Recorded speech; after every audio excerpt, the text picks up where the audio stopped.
Hello, everyone who's watching this webinar. Welcome. I'm Peter Towers, Managing Director of ESS BIZTOOLS, and I'm joined today with Paul Barnaby, the Managing Director of Beyond Accounting Technologies and the representative for Plan Guru's software. How are you, Paul? Oh, I'm indeed well, Peter. Thank you.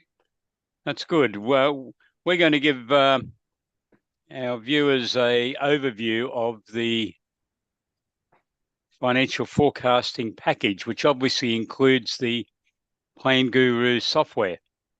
So I hope that that will go quite well. Yes, I'm indeed pleased to be part of that three-way offering, Peter, from Panguru itself, based in the US, and my company here in Queensland, and of course yours as well. Yes, okay. And we are also doing live streams with this recording. So anyone who is watching us on social media, LinkedIn, Facebook, X, and YouTube, welcome. And you might find something about the accounting industry. And if you are an accountant, I hope you find this very interesting. We'd love to hear from you, or a bookkeeper. So we'll just take this back, Paul, and we'll get started.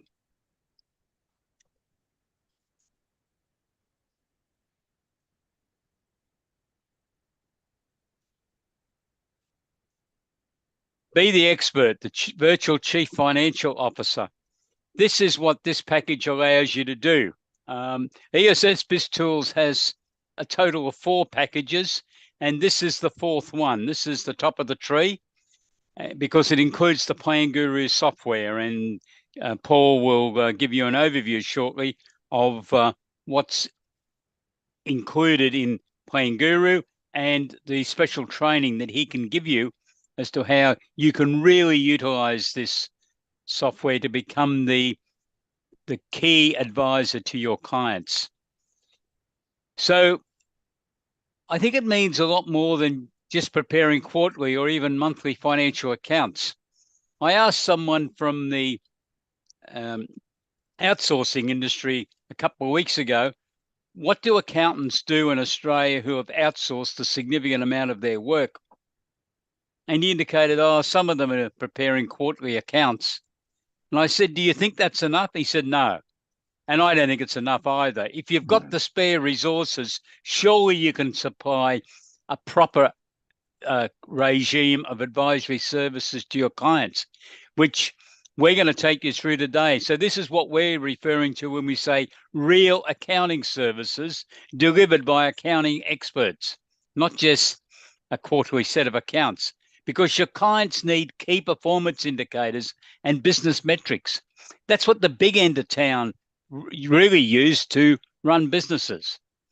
And weekly, we need performance and profitability estimates. And once again, that is what the big end of town utilize. And I think you should be preparing that type of information for your clients. Monthly, of course, we get the financial reports and a comparison to budget estimates.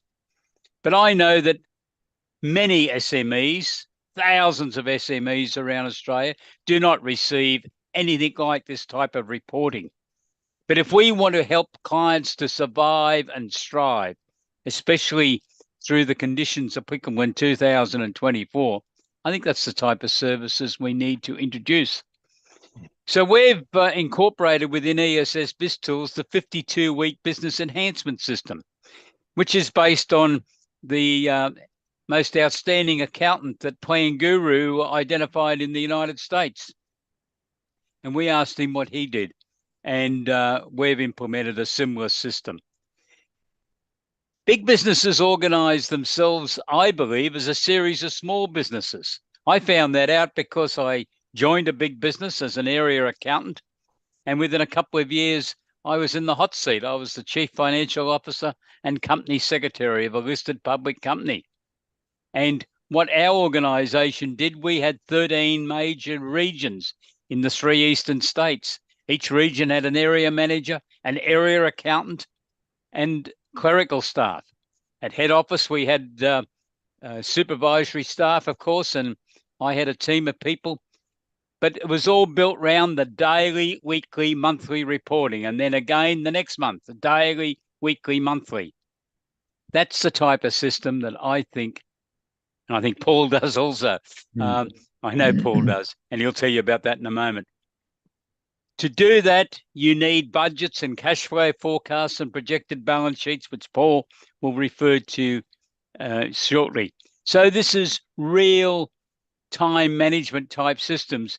I think we need to give our SME clients the ability to fix things when they go wrong, not to tell them in 12 months' time, oh, you had a bit of a hiccup during the year, your gross profit percentage was down 11%, and that cost you a couple $100,000 in your overall profitability.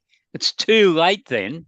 It needs to be fixed a couple of days after it occurred. And that's what this 52-week business enhancement system, the three components, daily, weekly, monthly, is so important to help your clients.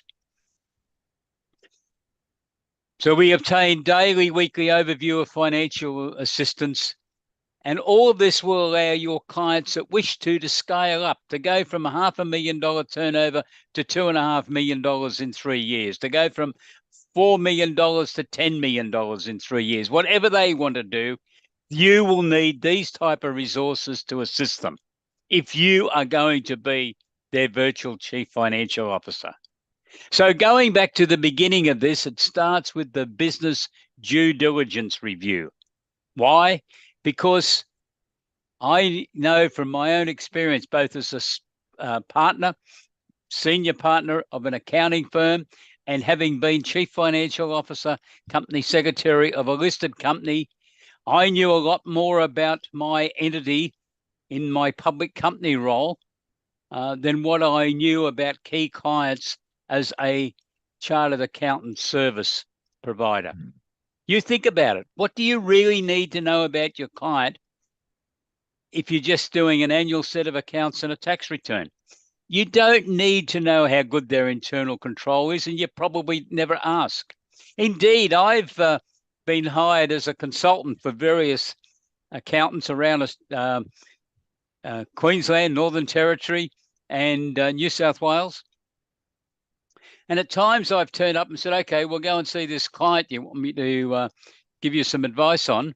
So we'll go to their premises tomorrow morning. Can you set the appointment up for whenever they start? So if they start at 7 a.m., we'll be there. If it's 8 a.m., we'll be there. And I get a strange look at times. And I say, you do know where their business premises are, don't you? And I've had accountants look me in the eye and say, we don't, Peter. How long have they been your client? 3 years? I don't think that's good enough, to be honest. I think if we're going to offer virtual chief financial officer services, we've got to understand the environment in which our clients operate, the good and the bad. So we want you to know 1 inch wide, 1 mile deep, how this business operates, the good parts and the bad parts. You need to identify where the potential internal control issues are, because you're acting as the virtual CFO. I can assure you that if you're in a public company environment and you were the CFO and there was internal control problems, I know who would be having to submit the answers, and that would be you. So there's a lot more to your clients' affairs. What you want to know is how the business operates, how the internal control system, how does the purchasing done, who authorizes payments for purchases, who checks the stock, who are the key suppliers, where are they, if they're overseas. Has your client thought about what might happen if supply difficulties? We've got 2 major wars going on in the world at present, and all sorts of skirmishes happening in other parts of the world. What's that do to the supply chain? Especially if those supplies are vital for your clients' businesses. Where can they get alternative supplies from? This is the sort of thinking that needs to go into this. We need to get out of the narrow, well, all we're really here to do is to prepare a tax return. We're looking at a lot broader aspect now. Who do they sell to? How do they go about determining whether your client's got a good customer or they're just getting someone else's problem because they don't pay their debts? or they whinge about everything. We need the key performance indicators and the business metrics, because that is what the line management people utilize. I found that out in the meat industry. They need figures, they want to know, but they need to understand them, and they need to be getting them on whenever they want them, the time. In the meat industry, it was smoko, the morning smoko. They needed the statistics there for yesterday's processing, so that they could sit and analyze it as they had a cup of coffee or tea or sandwich or whatever. So the benefits are that you will be the key advisor to them. You will be supplying the accounting discipline, because I think a business requires two disciplines, at least, the management side and the accounting side. Now, there's a whole range of others, of course: marketing, sales, purchasing, production. But the two key ones, as I see it, are the management of the business and the accounting side of it. A lot of your SMEs have not got the accounting side if you're only providing them, or you were only providing them, with an annual set of accounts and a tax return. We need to be going a lot deeper if we're going to help them. So the benefits are that they will receive a couple of days after the end of a week. In our case, these results had to be prepared by Tuesday afternoon. They were analysed and reported to head office, where my team analysed them, and I had a sandwich with the CEO each Wednesday. All he was interested in was the entities, we had 400 of different entities, the ones that did not achieve the budget targets. He wouldn't look at the rest. He'd only look at them. Thankfully, there was only ever half a dozen to 10 of them, because that would be his afternoon on a Wednesday, contacting those area managers, talking it through and deciding what was going to be done. What was the problem? It might have been something that the management in the local area couldn't do much about, but it might have been something they were very much in the firing line for. But the real benefit of all that, Paul, was that they got it rectified in the next day or two. Now, when my kids were going to uni, I got to know the guy that was there. They both worked at Woolworths, and their boss, the general manager of a large store that they worked at, he told me he had 42 departments in Woolworths. And he had results Monday afternoon, Monday evening, for him to have discussions on Monday afternoon and Tuesday morning with 42 departmental heads in his Woolworths store. And again, he was only looking at the ones that varied from budget, but he told me he met them all, had a quick discussion with them. I know he told me Coles did the same thing. I've done consulting work for IGA stores. I know they do exactly the same thing. So these key big businesses know week by week what their results were. And at the end of the month, the monthlies are really proving that the weeklies were accurate. So it can be done. And it gives great satisfaction to the owner of the business, or the CEO, or the area manager, that these figures are getting proven each month by the financial accounts. So the benefits, I've just summarised all those. It's real accounting in operation, and it goes back on again the next month. Sure, there's a tax return to be done.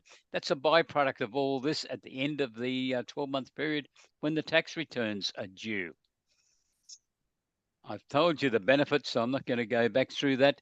So what we can do in all this, that's that side of the story, but you need a business plan. We're talking about serious attempts to help these clients run satisfying businesses. So the system includes all the material you need to guide you on the preparation of a business plan.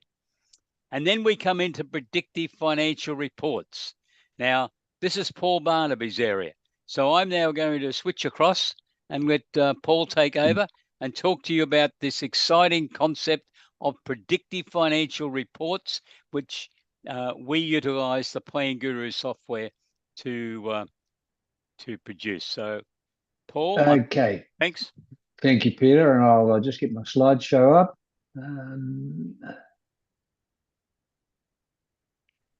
And then I'll share my screen.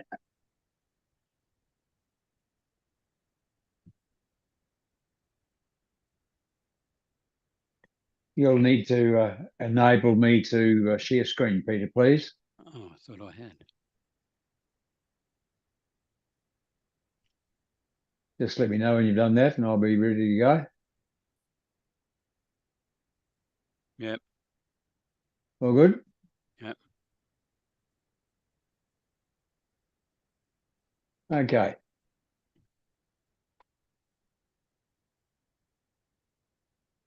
Yeah, you're on there, Paul. All right. Okay. Thanks very much, Peter. That's a really good summary of what I see are the actual shortcomings of a lot of the services provided by the public accounting profession these days. They're too focused on the history because that's what they're existing for in the first place, filling in those government forms to keep the client out of trouble. And the public accounting profession is worth far more than that, as I found out myself. And so what Peter's talking about, and he used the term during the presentation, that virtual CFO. We haven't got time to be the total CFO on hand every minute of the day and of the year, as large companies are able to do. But if we can be the virtual CFO and provide a good number of those services, then our clients will actually just love us for it. So what we've done with the consortium that we put together, and that consortium consists of Peter's company, ESS BIZTOOLS, Plan Guru, which is a company registered in the US, and my company, Beyond Accounting Technologies. We've actually formed what's called the Academy of CPAs. Now that I know sounds a bit droll, but it stands for Certified Predictive Accountant. And that's my role in this three-way consortium, is to help you become that certified predictive accountant. And how do we do that? What is predictive accounting? Predictive accounting is nothing more or less than doing for the future what we're all trained to do for the historic reporting. So future revenue statements, future balance sheets, but future cash flows and balance sheets as well as the P&L, all in traditionally accepted reporting formats. And why do we do it? Well, it's quite obvious after what Peter was talking about. If we can produce these weekly, monthly, quarterly, annually KPIs, that's going to allow our clients to not only enable faster strategic decisions, but in some cases, strategic decisions themselves that wouldn't have been available previously because of a lack of information about the client's own business. And that's what that came home to me a number of times when I was in practice, because we're unlocking greater profits, improving their cash flow, but most importantly, achieving their goals and targets. How do we do it? We do it by using the key drivers of revenue, costs, capital items, everything in the business, and translating these to the predicted financial statement. So what makes me passionate about predictive accounting? Well, just a little bit about me and you'll understand why. I'm a chartered accountant. I was 16 years managing partner of a second-tier firm in Wellington, New Zealand. And while I was there, I experienced what's known in modern parlance as that light bulb moment. And when the light bulb went off, my life changed forever, because I realized that it was time for me to take that leap off into virtual CFO services. And it is a leap. It's not a quiet little sideways sidle. It's a very, very radical change. And after that, I have had 20 years plus of frontline experience implementing for clients, predictive accounting, financial analysis and strategic planning, and of course, budgeting and forecasting. I've mentioned my company. I'm the CEO of Beyond Accounting Technologies, and that's where I deliver the services, including the regional integration consultant role for Asia Pacific for Plan Guru. Only the Americans could come up with a fancy title like regional integration consultant. I've never had such a great name. But what it means is looking after their affairs down here, doing the training, which includes the predictive accounting and includes the virtual CFO. So I've worked with many hundreds of accountants, CFOs, and business executives, and I see my role as making accountants and CFOs look like superstars. That's where I see my responsibility. So how do you take these CFO services to your clients? Well, Peter's been talking about the sort of things that you need to do, the sort of KPIs that you need to find out, and he used that terminology, an inch wide and a mile deep. And of course, the opposite of that is a mile wide and an inch deep. And that's what Adam Hale, our friend in the USA, talks about. And so often in public practice, we only have that very narrow, that very shallow understanding of our client's business, but a very broad understanding. And broad understanding is needed, but we need more than that. We need that deep understanding as well. So I've already said it is a giant leap. And what do we do? Well, here's a biggie. You're going to delegate all your compliance and tax work. What? You're saying? How can we do that? Well, that's the first thing you've got to start thinking about. How could you delegate? I'm not talking for the firm. I'm talking about for you personally. How can you make sure that your staff are doing all the compliance and tax work that you've been doing to free you up to be a virtual CFO for your client? And the best way to do it is to tell them what they're going to receive. And that's what I did. I went out to my key clients after I'd arranged the delegation, and I told them it's all going to be a new thing. If you don't want these services, that's fine. Let's renegotiate what you're going to receive. But budget and cash flow forecasts were mandatory. If they didn't want to do it, they were dealing with the wrong accounting firm. And I lost a few clients as a result of that. Very pleased to do so because it freed up even more space for me to take extra services to the clients that did realise the value of those services. And Peter referred to this, you've got to learn what makes your client's business work. If you don't know what makes it succeed, how can you help them? And then once you've got that armament, as it were, take that leap and start delivering those services. Anyway, there are some prerequisites other than the delivery of or the delegation of the tax and that stuff. You've got to discover and quantify not only what switches your client on, but what are their goals? What would they like? When I did some surveys across my practice, I found that 80% of my self-employed clients weren't making as much as the salary that they would if they went out and got a job. And that was a very, very sobering statistic to come up with. So I was able to go to those clients and say, have you got a goal? And most of them said, yeah, we want to increase our profit because they weren't reaching even a sensible salary. You've got to ensure that you've got all the appropriate tools, including purpose-built software. Now, the profession's pretty good at doing that, but in the budgeting and forecasting area, they're not. And I'll talk about that in more detail in a few moments. Here is another big one, though. You've got to involve your client with each step. You can't be a virtual CFO for your clients without them being involved.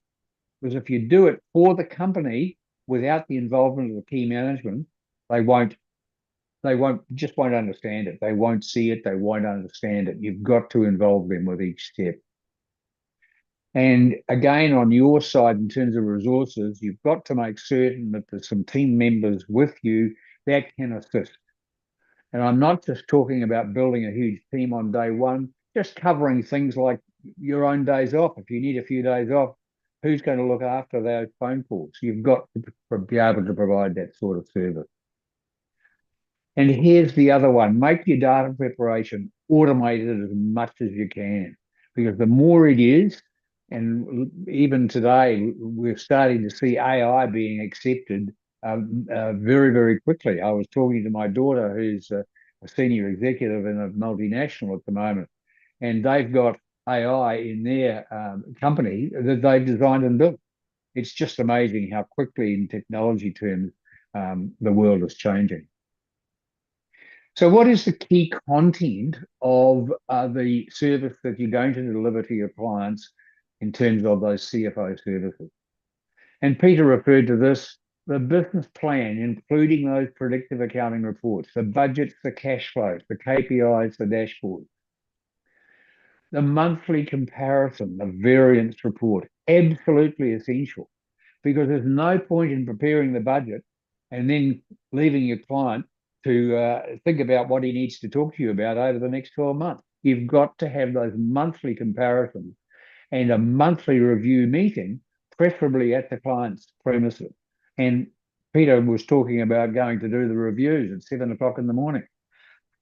Meeting at your client's premises is extremely important. So many accountants don't even think about doing it, and the clients love it because they get to show off what they do to you, who they regard as a friend as well as an advisor.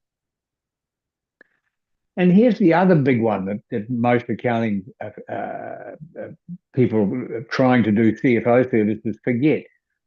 That monthly review meeting leads on to updating strategies, and that leads on to an updated forecast. And giving that back to the client for maybe a new number to compare. So you've got to have budget, you've got to have actual, and you've got to have forecast. To my embarrassment, a lot of accountants, and I'm not just talking in the public accounting profession, but even in Congress, don't know the difference between a budget and a forecast. A budget is the plan that you put together at the beginning of each year. You file away and you never touch because that's the budget. And the forecast is the reports that come forward and are updated with actuals and updated with expectations from the original budget.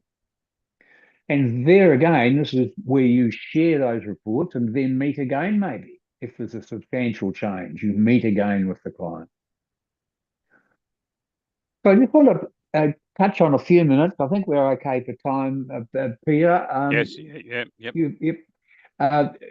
On what are the budgeting methodologies? Because I've been involved in budgeting for quite a long time, and the first time I ever had a switched on bank manager, I was actually not in practice. I was working for a large property and a developer a company, and the bank manager rang me one day and he said, thank you very much, you've sent down the budget, but he said, it's just your income statement, where's the balance sheet? And my stomach turned over 3 times as I started to realize what would be involved in producing a predicted balance sheet. I did it and learned very, very quickly that you have to have those drivers. You can't produce a balance sheet unless you say, how quickly are our customers going to pay us? When are we going to be expected to pay our suppliers? Those are key drivers. So traditional budgeting, where we based it on last year and just pushed it forward to next year, is a waste of time in my view. Yeah. And zero-based budgeting, where we cancel absolutely all data sources and say we're going to start from scratch, very complicated and very time-consuming. Great if you've got the time to do it, but this is why this key driver budgeting is so good, because if we do a line-by-line analysis of sales quantities, the investment in inventory, what drives our expenses, what's our salary, wages and salaries going to be, that's the way to do it. If you work on key drivers, that's when you'll produce decent budgets and cash flow forecasts. Okay, so I referred to tools before. You need a budget. What do? You reach for Excel, right? Wrong. You can, these days, get a lot of stuff done with Excel or Google Sheets, and I certainly wouldn't throw them away. You need them in your toolbox. But they were never built for predictive accounting. So if somebody asked you if you'd recommend Excel in lieu of Xero or Mile or QuickBooks, would you say yes? No, of course you wouldn't. And so why would you use it for predictive accounting? And that's my usual question of people who are doing budgets. Don't do it in Excel because it's a hiding to nowhere. Sorry to be so blunt about it, but I've seen so many bad budgets and cash flows done in Excel that are actually wrong, numerically wrong, and the author didn't even know. That's scary. And on that topic, there's a fellow called Ray Panko. He's the original spreadsheet nerd. He's at the University of Hawaii. Look him up and you can look at his research. But he has discovered that 91% of published spreadsheets have got errors in them. 91%. Don't tell that to your PI underwriter. There is a choice of applications out there. Plan Guru is not the only one, but I consistently review what's out there and I choose the best for the technical aspects of it compared to the investment value, and Plan Guru wins every time. Okay, so I haven't got time today to take you through Plan Guru in detail, but there's just a sample of an income statement, month by month, year totals, showing line by line and subtotals, of course. There's a example of a balance sheet. In this case, we're on the forecast, but you can see you've got the ability within Plan Guru to look at actuals, look at budget, and look at forecast. There are three different forms of data, obviously, but you can see there that the cash expected to be there in January 24, 1,099. If we go now to the cash flow report, that's the balance that's here down at the bottom of the cash flow report, and it divides it up as it should do into operating activities, investment activities, and financing activities. So, Peter, that's where I'm going to stop today. It's just a bit of a glimpse of what's involved in the Plan Guru side of things, the detailed budget, revenue statement, balance sheet, and cash flow. I've got some other slides if there's other aspects that you would like me to cover, such as the more detail of the training. But what I thought I'd do is just pause it there, let you come back in on the content of the financial forecasting package. All of what I've been talking about, of course, is including that certification as a certified predictive accountant, if that's what you'd like to do. Okay, thank you very much, Paul. And we'll just... You want me to stop the screen share? I can stop the share. There we go. Yeah, okay. Thank you. So Paul's talked about the predictive financial reports, very important. And those of you who have never used the key drivers approach will find it quite enlightening, I think. I've seen financial forecasts prepared where when you check it out and calculate what the debtor's days outstanding, for argument's sake, are, it's amazing how often they're shown as 30 days. And if you grab the financials, the last ones, and do a calculation, surprise, surprise, it might be sitting on 50 days. And this is the mistake that Paul was talking about. Big wonders can be made. The same sort of problems can occur with payments to suppliers. Some of our clients are either on cash or 7 days or 14 days with their suppliers, and they've got to pay them like that or they won't get that supply that they need.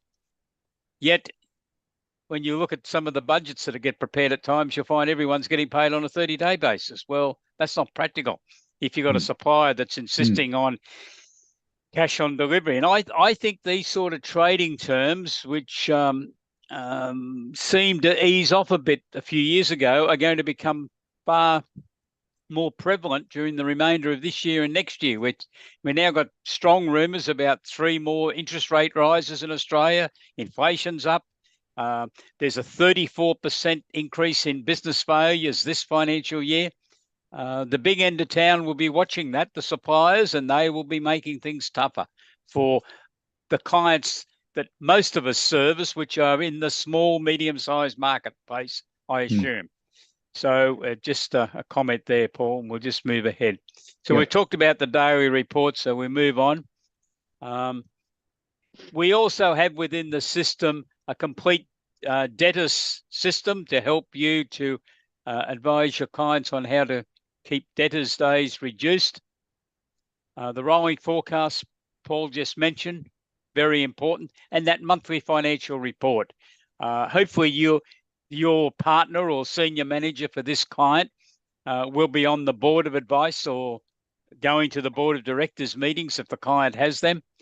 And we do talk a fair bit about boards of advice in this particular product package because they're becoming far more popular. There's too many companies out there who've only got one director. It's a very lonely lifestyle for those people who are trying to run a business. They need extra support. The system builds in periodic work. One of the concepts that I've included in ESS BizTools is strategic reviews. My strong mate, Andrew Geddes, one of the joint founders of Financial Management Research Centre at the University of New England 40 years ago.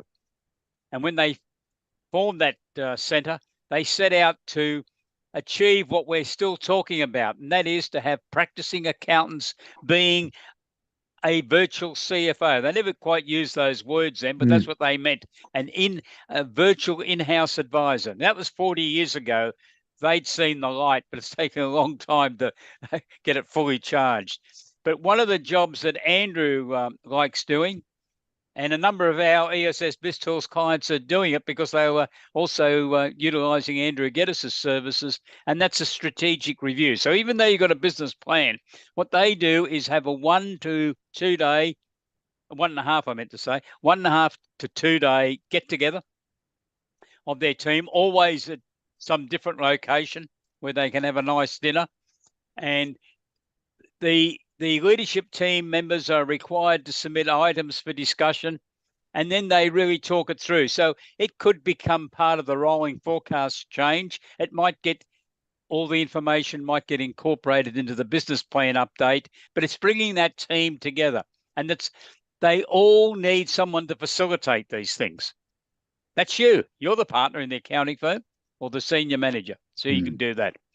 There's various chief financial officer services programs that we've included to do with funding the business loans, and also you've got full details on the capital raising, Section 708 of the Corporations Act, crowdsource funding, equity raising, early stage innovation company, and venture capital raising. Because these clients, normally they're growing, they're scaling up. And what do you need when you're scaling up? You need money. And they don't have to go and pledge their mother-in-law's apartment anymore to borrow the money.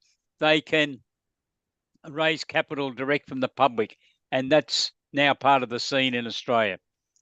We've got the Chief Financial Officer Services. Another important role, Paul, I think, is being the listener to the CEO. I think I spent 2 hours a day when I was a CFO listening to the CEOs, because he would I don't know how many hours he slept a night, but I'm sure he was awake for quite a number of them.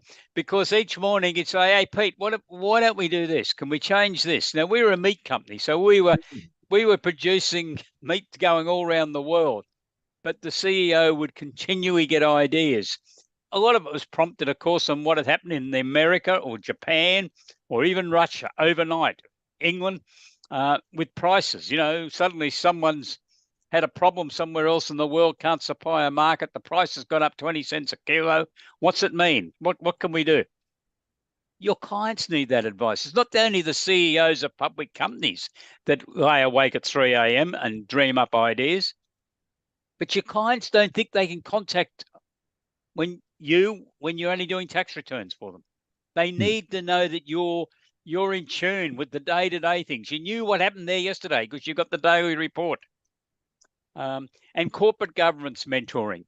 These companies are growing, so you need to make sure that the team understand what a board of directors role is, and more particularly if they have a board of advice, what their role is. They've got no corporate standing, but they've got a role in an organization if the CEO wants to appoint a board of advice.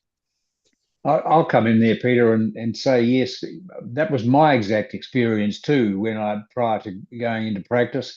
I was a CFO of a large company in New Zealand, and I would spend all of 2 hours a day in the CEO's office, Mm. and sometimes another couple of hours in the COO's office. And I used to sometimes have to say, "Hey guys, let me go. I've got to do this, this, this, and this, and this, and this," because that's exactly what I was doing. I was mentoring those guys on the financial aspects of their particular roles. Very, very important. Yes, and what I also discovered, we don't want to scare these accountants, Paul, but No. what I also discovered, if a problem come in that the CEO couldn't put it to marketing, or in our industry livestock purchasing, because that uh, senior officer was also the director of the public company, so he was the number two man in the organisation. If it couldn't go to either of them, it come to me, Yeah. irrespective of what it was, Mm. because he knew I'd sort it out. And that's the sort of support that your clients need. There's a lot of Yeah. things coming across their table, Mm. and Mm. really, they cannot afford the time. They're the ideas people. They're the thinkers. They need to have quality time to think things through, to lead Mm. their businesses. Yep. I've got up there now risk management. We look at that, personal property, government grants.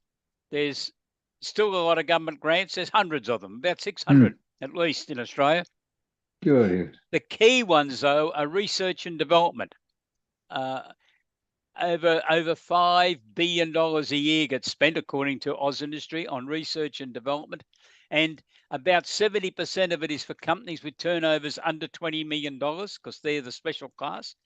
And the Small Business Ombudsman claims that about 73% of that expenditure is by very small companies. Do you give them advice? Mm. Because I talk to a lot of accountants every year, and not too many people tell me they do research and development. We have a Mm. full system in our package so that you can take control of that important area. Mm. Export market development grant. Remember, the states and territories also have grants, and so do some local government organisations. I note primarily in Victoria, Western Australia, and there's a few in New South Wales, I understand.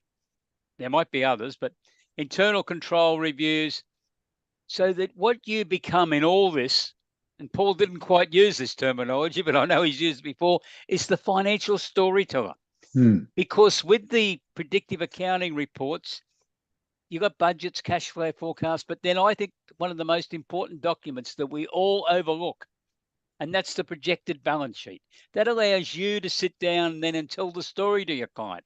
If you do this and this achieved, this is what your business is going to look like in 3 or 5 years' time, or even longer if you're Mm. really game to want to go further. But it allows them to look at it and say, oh, okay, the sweat and toil might be worthwhile if that's the position we're going to end up in Mm. in the future. We also have buying a business, selling a business. These are all the other modules that are part of this succession planning, also very important. And that includes exit strategies. I was talking to someone today, and he said there's not enough emphasis on advising some of these larger SMEs, or indeed any SME, I said to him, about their exit strategy. Mm. Okay, we've talked about Plan Guru. Paul didn't mention this. But you get a license to use with up to 10 clients. Normally that's only 3, but we negotiated the special deal. And we'll be presenting a Q&A webinar on the financial forecasting package in about 10 days' time. We'll be circulating when that's on. Paul will be here, and he'll be able to go through in a lot more detail the practicalities of how all these systems work. Okay, so what we want to tell you now is what all this is going to cost. It's not a free Not lunch. not free, no. No. Okay, so the 12 months upfront subscription is $10,560, exclusive of GST. You get everything we've talked about today, including the Plan Guru software for 12 months to use on up to 10 clients. And that's And unlimited licenses, if I could just butt in there, Peter. It's 10 clients, but you could have all of your staff, if you wish, equipped with the license, with the software. Whether they're using it or not's another matter, and we would cover that off in the training as to who should use it. But yeah, Okay, It's thanks, 10, Paul. 10 That's clients, but unlimited licenses.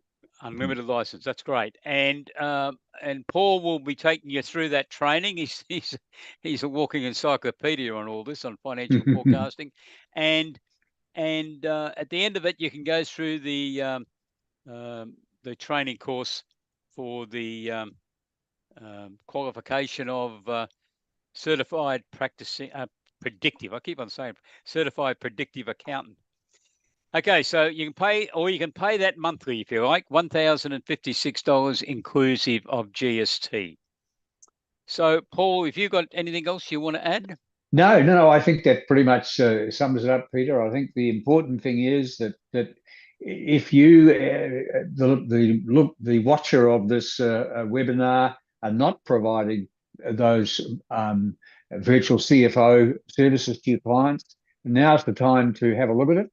And I'm happy to do a free one-on-one to evaluate the services that you've got in your firm and what you'd like to do. And Peter would do the same, I'm sure. But this package, this financial services package, is the real icing on the cake of all Peter's services and products that he's got to, and that of course includes this consortium of my company, Plan Guru, and ESS BIZTOOLS. So that's just that wrap up that I wanted to provide. Thanks, Paul. So we have group training. I should have mentioned earlier. We've changed our group training around from tomorrow, 1st of May. But we have 4 product packages in ESS BIZTOOLS. We're going to present 10 training programs a year for each of those programs, so 40 of them. You can go to any one of those when it's too difficult to control. We're just going to have people turn up. And that's all part of the subscription. But if you want to have one-on-one or one on your team, which is normally how it works, training on specific issues, and you can nominate what they are. It might be early stage innovation company. It might be how the research and development system works. It might be a real in-depth dive with Paul on looking at crowdsourced funding. Looking at predictive accounting. Our charge for that is $300 plus GST. So we can organise that for you. All you need is to contact us. Now, to subscribe for this package, please go to www.essbiztools.com.au, click on packages and pricing, and then click on the product package that you've selected to subscribe for. And we will then be in contact with you within 24 hours and setting you up with the access to the material. If you need any more information, I haven't put Paul's details on this, but he can tell you in a minute. You can contact me, Peter at essbiztools.com.au, or send us an email. Or Paul, if anyone wants to contact you, do you want to call out your phone number and email address links? Certainly, it's not on a slide, but certainly Paul at beyondaccountingtechnologies.com. That's an easy one to remember. And my mobile is the best for you to contact me, 0411 214471. Okay, so Paul is Paul at beyondaccountingtechnologies.com.au and no .com. Oh, .com, no au. Yep, no. So that's Paul at advancedtechnology.com. Beyondaccountingtechnologies.com. Yeah, it's getting late in the night, isn't it? It is. And the phone number was 0411 211 471. So thank you very much. If obviously you'll be watching this at some later date and you want to make contact with us, please do so. We are both committed to supplying a range of outstanding resources to accounting firms and bookkeeping firms. And incidentally, we have some bookkeepers who are subscribers to this package.